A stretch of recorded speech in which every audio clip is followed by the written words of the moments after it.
समयसार ग्रंथादिराज मूल भेद विज्ञान मूलक ग्रंथ, उसकी कोई भी गाथा में, कोई भी टीका में, कोई भी कलश में यदि आंख बंद करके कोई भी पेज पर हाथ अगर रख दिया जावे तो उसके अंदर आपको भेद विज्ञान का ही दर्शन होगा। ऐसे सब परमागमों में हालांकि अनंत दुख से छुटने की ही विधि बताई है।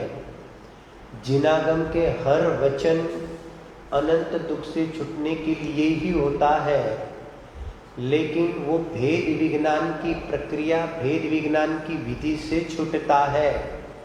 ये समयसार ग्रंथादिराज डायरेक्ट भेद विज्ञान की बात करता है, और जो पात्र जीव होता है उस भेद विज्ञान की प्रक्रिया को जीवन में अनुकरण करते हुए और अपने जीवन को सार्थक करता है। उसके अंदर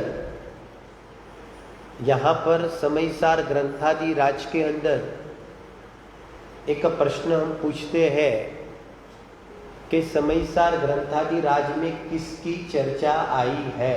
हम विषय शुरू करते हैं, बराबर है। पहले मैं प्रश्न पूछूंगा, फिर उत्तर देना। ज्ञायक की चर्चा आई है, अज्ञानी की चर्चा आई है कि ज्ञानी की चर्चा आई है? समयसार के अंदर किसकी चर्चा आई है?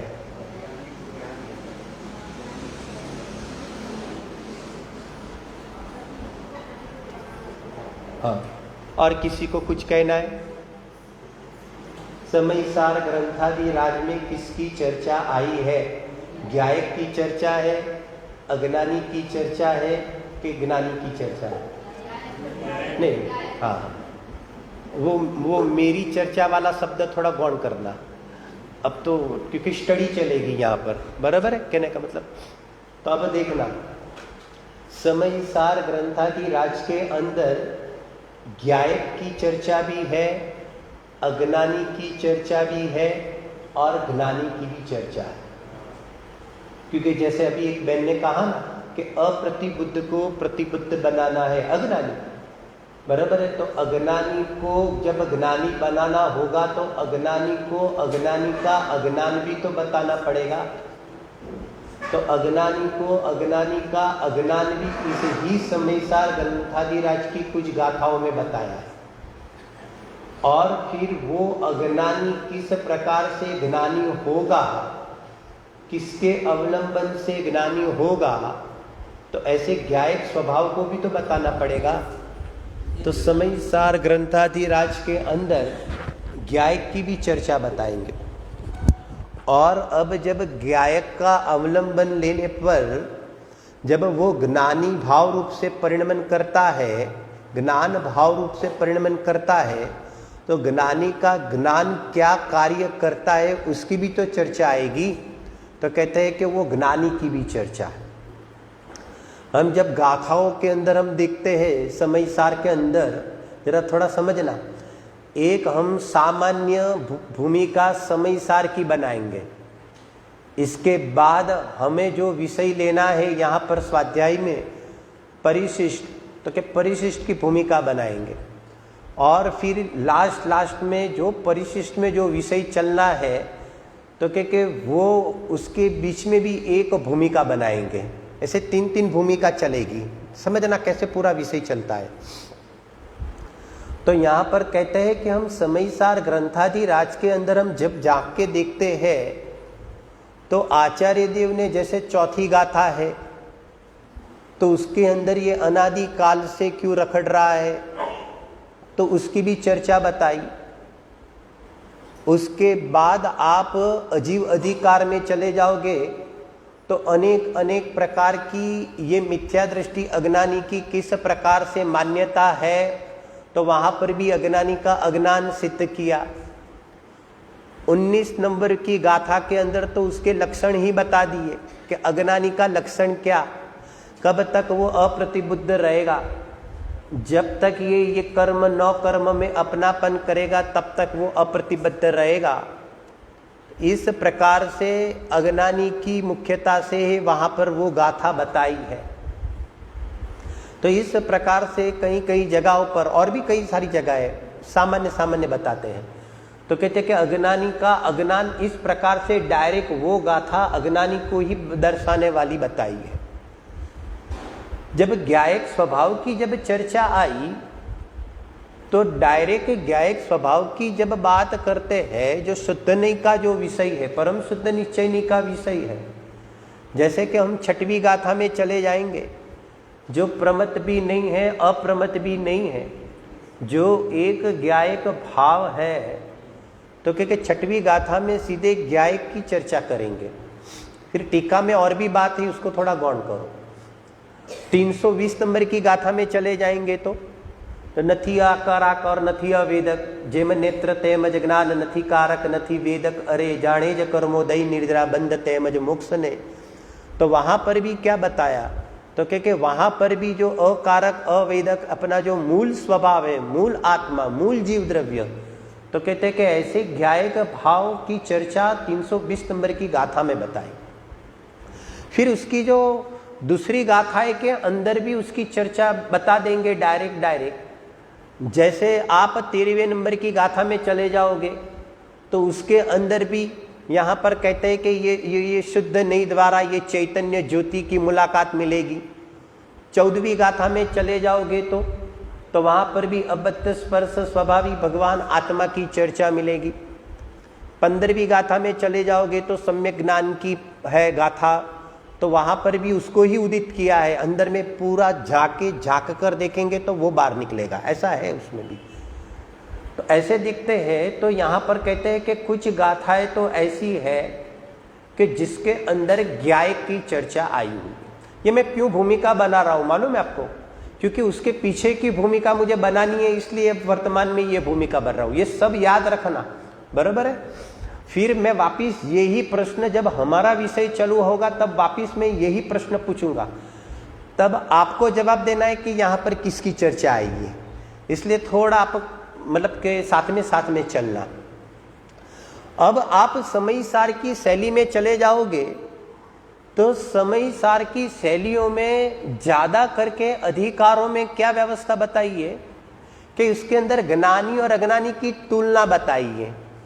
देख लेना, जैसे कि आप आश्रव अधिकार में चले जाओगे तो ज्ञानी निराश्रव है और अज्ञानी आश्रव सहित है, तो इस प्रकार के मुलाकात मिलेगी। आप यहां पर कहते हैं कि निर्जरा अधिकार में चले जाओगे तो ज्ञानी के भोग बंध के हेतु है, तो वहां पर ज्ञानी की प्रधानता से, ज्ञानी का ज्ञान कैसे काम कर रहा है उसकी प्रधानता से चर्चा चलेगी, और वो ही भोग अज्ञानी को बंध का कारण है। इस प्रकार से ज्ञानी और अज्ञानी की तुलनात्मक चर्चा ये सारे अधिकार में आपको देखने मिलेंगी। बंध अधिकार में भी चले जाओगे तो ज्ञानी निर्बंध है, ज्ञानी को बंध होता नहीं है, उसकी सारी मीमांसा उसमें लिया है, और अध्यवसान आदि भावों के कारण अज्ञानी उसको बांधता है। मोक्ष अधिकार में, मोक्ष अधिकार और संवर अधिकार में डायरेक्ट भेद विज्ञान की बात मिलेगी। हालांकि हर जगह पर भेद विज्ञान की है, लेकिन एक प्रशंसा के रूप में संवर अधिकार तो पूरा का पूरा मतलब भेद विज्ञान के लिए ही समर्पित है, और मोक्ष अधिकार के अंदर पर प्रज्ञा क्षीणी के द्वारा बराबर साधन की मीमांसा कर दी और उसकी मुख्यता से वहां पर चर्चा की। और वापिस यहां से आकर आचार्य देव सर्वविशिष्ट ज्ञान अधिकार में आते हैं। देखो कैसा चढ़ाव उतार वाला ग्रंथ है। आप जैसे हर अधिकारों की मीमांसा करोगे तो पूरा कर्ता कर्म अधिकार भी है कि है। कर्ता कर्म अधिकार में भी ज्ञानी को कर्ता बताया कि अकर्ता बताया? कर्ता कर्म अधिकार में ज्ञानी को कर्ता बताया कि अकर्ता बताया?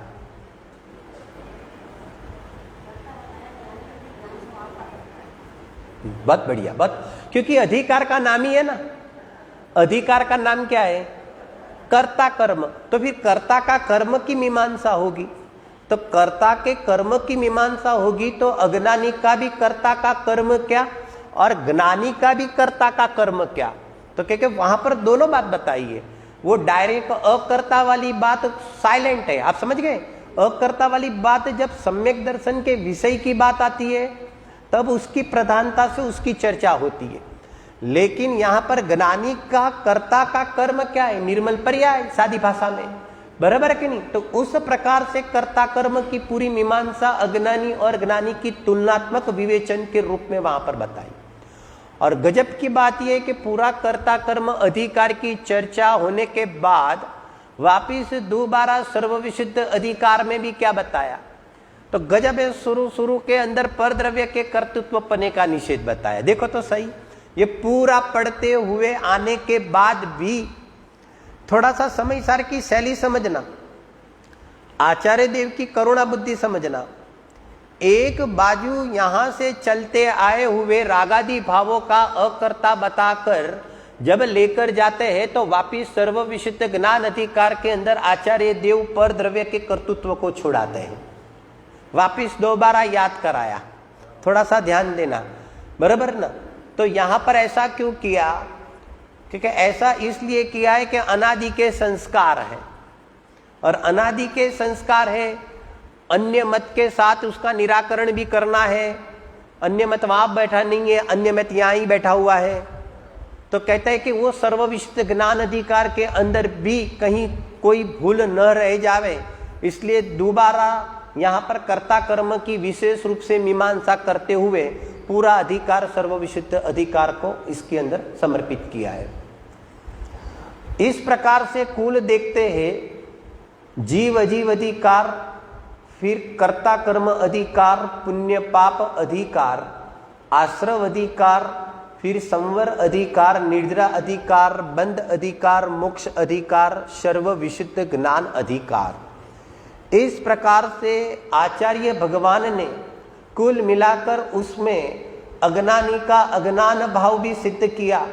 सादी सरल भाषा में बात करें तो द्रव्य कर्म, भाव कर्म और नव कर्म को जो अपना मानता है वो अज्ञानी, और जो उनसे न्यारा अपने चैतन्य स्वभाव रूप अनुभव करता है वो ज्ञानी। और वो जो चैतन्य स्वभाव जो है वो कैसा है, ज्ञायक स्वभाव वो कैसा है, दृष्टि का विषय कैसा है वो ज्ञायक स्वभाव। तो इस प्रकार से ये पूरी बात यहाँ पर सब यहाँ पर बताई गई है। अब इस प्रकार से पूरा समय सार यहाँ पर 415 गाथा, एक से लगाकर 415 गाथा तक यहाँ पर कुन भगवान ने यहाँ पर क्या किया कि पूरा समय सार ग्रंथाधिराज समाप्त किया। और अमृतचंद्र आचार्य देव, अब हम अमृतचंद्र आचार्य देव की बात करते हैं। तो अमृतचंद्र आचार्य देव ने क्या किया कि जो 415 गाथा थी और 415 गाथा के अंतर्गत कितने कलश, 415 गाथा के अंदर कितने कलश, कितने, हाँ बराबर है कि नहीं। तो इतने जो कलश है वो यहां तक सीमित किया कि जो समय सार की गाथा थी उसके उपोद्घात या तो उपसंहार के रूप में वो कलशों की चर्चा आपको देखने मिलेगी, बराबर। अब फिर इतना होने के बाद अमृतचंद्र आचार्य देव को एक यहां पर कहते हैं कि विचार आया, और इस प्रकार से विचार आया कि ये पूरे समय सार ग्रंथाधिराज के अंदर यहां पर कहते हैं कि आत्मा को ज्ञान मात्र कहते आए हैं। तो शब्द का प्रयोग क्या किया है, ज्ञान मात्र, मात्र शब्द का प्रयोग आया। तो क्योंकि आत्मा कैसा है तो यहां एक शब्द के माध्यम से प्रयोग किया जाएगा, ज्ञान मात्र। तो अमृतचंद्र आचार्य देव को स्वयं को खुद को ऐसा लगा कि आत्मा को ज्ञान मात्र ज्ञान मात्र ज्ञान मात्र कहते आए हैं तो कोई एकांत तो नहीं समझ लेगा ना, क्योंकि वस्तु कैसी है, तो कहते हैं कि वस्तु तो अनेकांत स्वरूप है।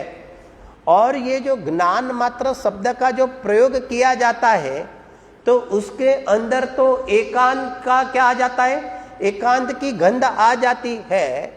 तो कोई वस्तु को एकांत न समझ ले, तो क्योंकि उसके लिए उन्होंने पूरे समय सार ग्रंथाधिराज के बाद एक परिशिष्ट की रचना की। परिशिष्ट की रचना करने का मूल कारण क्या है? परिशिष्ट की रचना करने का मूल कारण क्या है? परिशिष्ट की रचना करने का मूल कारण क्या है?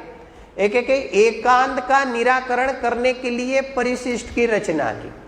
पूज्य गुरुदेव श्री प्रवचन में कहते हैं एक परिशिष्ट एटले शू, तो कहे के न कहेलू कहेवू, बराबर के नहीं? थोड़ा गणू कहेवू अने कीधेलू फरीती कहेवू। ये गुजराती में बोले, समझ में आया? बराबर। न कहा हुआ वापिस कहते हैं, थोड़ा सा बताएंगे लेकिन थोड़े में ज्यादा कहेंगे। और यहाँ पर कहते हैं कि जो कह के आए उसको भी हम दोबारा कहेंगे। उनको क्या कहने में आता है? उनको यहाँ पर परिशिष्ट कहने में आता है। तो यहाँ पर परिशिष्ट में चर्चा किसकी आई है? सुनो, अभी सुनना। अभी जो शब्द का प्रयोग करते हैं ना, उस अनुसार हमें पूरा का पूरा विषय चलाना है। परिशिष्ट में अनेकांत स्वरूप आत्मा को बताना है। थोड़ा सा समझना, इसके पहले भी जो समय सार में बताया तो वो अनेकांत स्वरूप आत्मा ही बताया था, लेकिन वो अनेकांत को और विशेष रूप से बताना चाहते हैं। कौन? अमृतचंद्र आचार्य देव अनेकांत स्वरूप आत्मा को एक अलग शैली से और विशेष रूप से उसको खोल के उस आत्मा को विशेष रूप से खोल के विशेष रूप से बताना चाहते हैं। तो इस प्रकार से परिशिष्ट की रचना हुई, बराबर है। उसके अंदर शुरुआत में देखना, परिशिष्ट के अंदर 2 बिंदुओं पर चर्चा है। कितने बिंदु पर चर्चा है? देखो बोर्ड ऊपर लिखा हुआ है, परिशिष्ट पर 2 बिंदु पर चर्चा है। नंबर 1 क्या लिखा हुआ है? वस्तु तत्व की व्यवस्था, बराबर है। और नंबर 2 कौन सा पॉइंट लिखा है? हाँ, बराबर है ना, उपाय उपेय भाव। एक तो वस्तु तत्व की व्यवस्था और दूसरा नंबर है उपाय उपेय भाव, बराबर है। अब सुनना, वस्तु तत्व की व्यवस्था, इसके अंदर भी 2 बिंदु पर चर्चा की है। फिर से थोड़ा उपयोग लगाना, बराबर है ना। परिशिष्ट में 2 बिंदु पर चर्चा की है, एक वस्तु तत्व की व्यवस्था, दूसरी उपाय उपेय भाव। अब वस्तु तत्व की व्यवस्था के अंतर्गत भी 2 बिंदु पर चर्चा की है। एक के अंदर क्या बताया है कि यहां पर 14 भंग बताए हैं, और दूसरे बिंदु में यहां पर कहते हैं कि 47 शक्तियों की चर्चा की है। इसके बाद जो 14 भंग बताए, उसके अंदर भी 2 प्रकार से 14 भंग बताए हैं। एक गद्य शैली में 14 भंग बताए हैं और एक पद्य शैली में 14 भंग बताए। समझ में आया कि नहीं आया? आप ये है ना, हालांकि यहां तो सब गहरे स्वाध्याय है, लेकिन जस्ट मैं बताता हूं कि जब हम पुस्तक खोलते हैं ना, तो सब ऐसा इकट्ठा दिखता है। आप समझे, कहां पर विभाग है, कहां पर इसको, यहां पर ये प्रकरण क्लियर होता है, इसके बाद कौन सा प्रकरण चालू होता है, तो ये थोड़ा देखना पड़ता है। आप समझ गए क्या कहना चाहते हैं? नतर सब एक सरखा लगता है, साथ में चलता है ना, ऐसा लगता है। इसलिए बोर्ड पर बता दिया, थोड़ा स्पष्ट होवे, बराबर है। अभी सुनो, यहां पर वस्तु तत्व की व्यवस्था के अंदर 2 बिंदु पर जो चर्चा की है, 14 भंग, तो वहां पर 14 भंग का अर्थ क्या है? सादी सरल भाषा में बात करें तो जो वस्तु होती है उसके अंदर प्रतिपक्षी अनंत धर्म पाए जाते हैं। तो प्रतिपक्षी जो अनंत धर्म है, उसमें से ये 14 धर्म को लेकर आत्मा का स्वरूप को बताया है। अब मैं एक शब्द ऐड करूंगा, आत्मा के अनेकांत स्वरूप को बताया है। क्या बताया है? अनेकांत। क्योंकि अनेकांत जो शब्द है वो क्या बताता है कि अनेकांत जो शब्द है, जरा समझना, अनेकांत शब्द ऐसा है कि जो वस्तु होती है, तो यहां पर वस्तु के अंदर अनंत गुण आ जाता है, उसको भी अनेकांत कहेंगे। अनंत गुण की अनंत पर्याय आ जाती है, उसको भी अनेकांत स्वरूप में सम्मिलित करेंगे। और यहां पर सुनना, अनंत धर्म भी आ जाते हैं तो वो भी यहां पर अनेकांत स्वरूप के अंदर सम्मिलित कर लेंगे। इसलिए यहां पर कहते हैं कि जो अनंत धर्म भी आ जाते हैं और अनंत शक्तियां भी आ जाती है, तो अनंत धर्म में से 14 धर्म को लेकर यहां गद्य और पद्य में 14 भंगों की चर्चा की। और अनंत शक्तियां है, उसमें से कुछ शक्तियां 47 शक्तियां को लेकर, तो उसको भी किसकी चर्चा की, उसमें भी 47 शक्ति को लेकर भी अनेकांत स्वरूप की चर्चा की। लास्ट में आएगा ये 47 शक्तियों में से अनेकांतपना कैसे घटित करना, वो लास्ट में आएगा। अभी तो शुरू हुआ है, आप समझे, कैसे घटित करना वो बाद में आएगा सब। तो इस प्रकार से 47 अनंत आ जाती है ना, अनेक आ गई, मतलब 1 2 और 2 से ज्यादा, तो वो अनेकांत में आ गया। वो यहां पर तो अनंत है कहने का मतलब। अभी यहां पर सुनना, तो इस प्रकार से ये 2 वस्तु तत्व की व्यवस्था में इस प्रकार से मुख्य रूप से धर्म और शक्तियां, उन दोनों की यहां पर चर्चा की गई है, बराबर है। अब समझना दूसरा बिंदु कौन सा है, हाँ, उपाय भाव और उपेय भाव। उपाय भाव मतलब क्या, सादी सरल भाषा में बात करें तो हमने लिख दिया है, बराबर। जो मोक्ष मार्ग वाली जो दशा है उसको उपाय भाव कहने में आता है, और जो मोक्ष दशा है उसको क्या कहने में आता है, तो कहते हैं कि उपेय भाव कहने में आता है, बराबर है। अभी सुनना, जैसे हमने कहा था कि 14 भंगों के माध्यम से भी अनेकांत स्वरूप बताया और 47 शक्तियों के माध्यम से भी अनेकांत स्वरूप बताया, ठीक इसी ही तरह उपाय भाव और उपेय भाव ये बताकर भी आचार्य देव ने क्या बताया, अनेकांत स्वरूप बताया। इसके अंदर अनेकांत स्वरूप कैसे आ गया, पॉइंट समझ में आया? इसके अंदर अनेकांत स्वरूप कैसे आ गया कि सुनो, जो आत्मा उपाय भाव रूप से परिणमन करता है, जो आत्मा मोक्ष मार्ग रूप से परिणमन करता है, वो ही आत्मा मोक्ष दशा रूप परिणमन करता है। तो वस्तु अपेक्षा से, द्रव्य अपेक्षा से वस्तु एक होने के बावजूद, एक होने पर भी अवस्था की अपेक्षा के अंदर, पर्याय के अंदर 2 भंग पड़ जाते हैं। क्या कहा, समझ में आया? अनेकांत स्वरूप कैसे घटित किया कि वो का वही आत्मा उपाय भाव रूप से परिणमन करता है और वही का वही आत्मा यहां पर कहते हैं कि उपेय भाव रूप से परिणमन करता है। तो द्रव्यपने एक होने के बावजूद भी उसकी अवस्था में क्या हो जाता है, इस प्रकार के 2 भंग पड़ जाते हैं। तो यहां पर द्रव्य पर्याय स्वरूप अनेकांत पदार्थ की सिद्धि कर दी। समझ में आया कि नहीं आया, बराबर है कि नहीं? ये 4 प्रकार किस प्रकार से, अभी सुनो, वापिस सुनो, यहां पर सुनो, देखो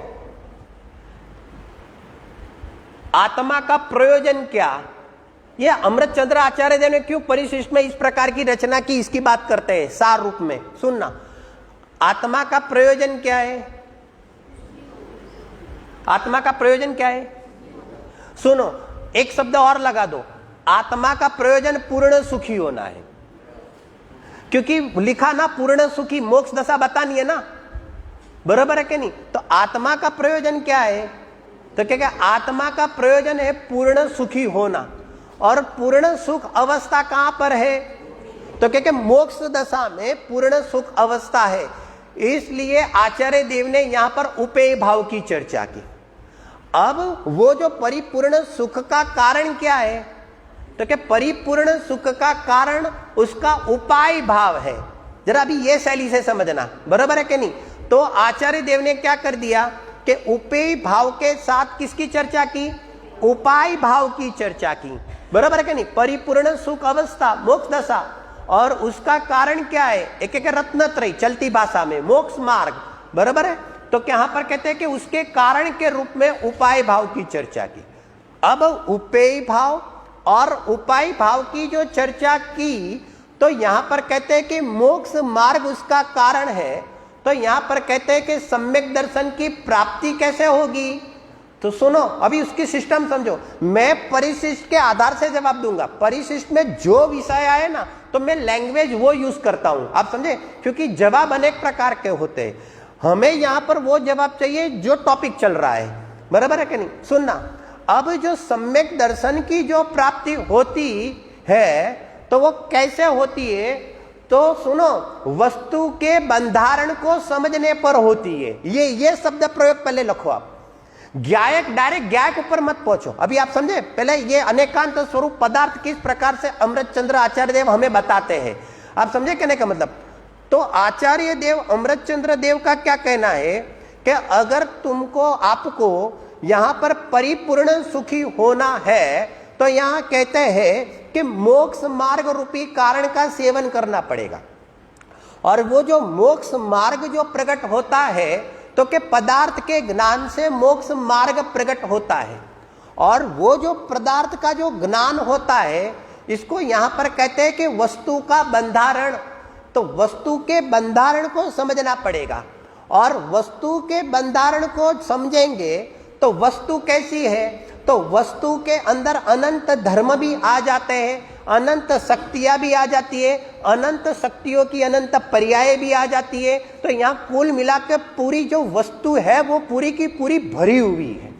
तेरी वस्तु कैसी है, तो कहते हैं कि वस्तु पूरी भरी हुई है। तो तू इस बंधारण को समझने पर और 47 शक्तियों के माध्यम से उसकी जब तू महिमा तुझे आएगी, तो महिमा के माध्यम से और यहाँ पर वस्तु बंधारण के ज्ञान के माध्यम से जब तू यहाँ पर कहते हैं कि इस प्रकार के पूरी वस्तु को समझकर फिर शुद्ध नहीं के विषय में तू एकाग्र होगा, तो यहाँ पर तुझे सम्यक दर्शन की प्राप्ति होगी। तो तुझे तेरा ये उपाय भाव प्रकट होगा, और उस ही श्रृंखला के अंदर और वही विधि से तू आगे बढ़ता जाएगा, तो तुझे यहाँ पर उपाय भाव प्रकट होगा। इस प्रकार से मोक्ष दशा की प्राप्ति के लिए वस्तु बंधारण के अंतर्गत भंग में ये धर्म और ये शक्ति, उसका ज्ञान होना आवश्यक है। उसके माध्यम से स्वरूप की प्राप्ति होती है, और स्वरूप की प्राप्ति होने पर यहाँ पर पूर्णता को प्राप्त होता है। इसलिए अमृतचंद्र आचार्य देव ने ये जो पूरा का पूरा विषय यहाँ पर जो लिया है कि तुझे सुखी होना है, तो तुझे वस्तु को जानना पड़ेगा। सिर्फ इतना नहीं बताते हैं, लेकिन अनेकांत स्वरूप वस्तु को जानेगा तो ही तू सुखी हो सकता है। समझ में आया कि नहीं आया? क्लियर एकदम कहने का मतलब। अब देखो इसके अंदर, अब यहां पर आप पेज निकालो, सबके पास पुस्तक है 592। हो सकता है सबकी थोड़े अलग अलग पुस्तकों तो अलग अलग पेज हो सकते हैं।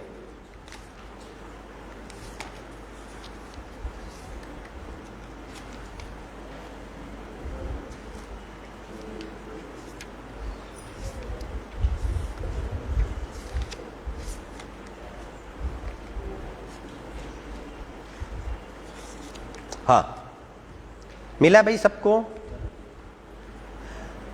बराबर। देखो 592 से परिशिष्ट चालू होता है, बराबर है। अभी देखो, इसके बाद आप सब लोगों के हाथ में है ना पुस्तक। अभी 592 से लगाकर अब 609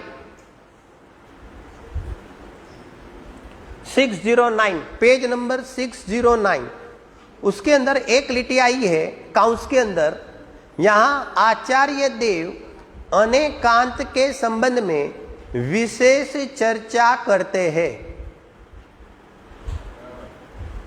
हमारे गुजराती में ऐसा लिखा है कि अनेकांत संबंध में हजीन वधारे चर्चा करे छे। अभी ये विशेष और हजी वधारे, तो ये हजी मतलब अब ज्यादा और ज्यादा, आप समझे, और ज्यादा। क्यों ऐसा लिखा? और ज्यादा चर्चा करते, ऐसा क्यों लिखा?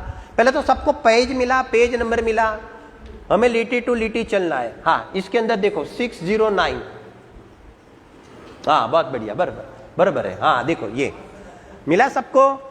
अभी देखो, यहां आचार्य देव अनेकांत के संबंध में विशेष मतलब और भी चर्चा कर, और भी ऐसा शब्द का प्रयोग किया, और भी क्योंकि उसके पहले हमने जो 592 का पेज बताया ना, तो वहां से लेकर यहां तक, यहां पर 14 भंग के गद्य और पद्य का विभाग आ जाता है। ये आपको बताने के लिए मैंने बताया।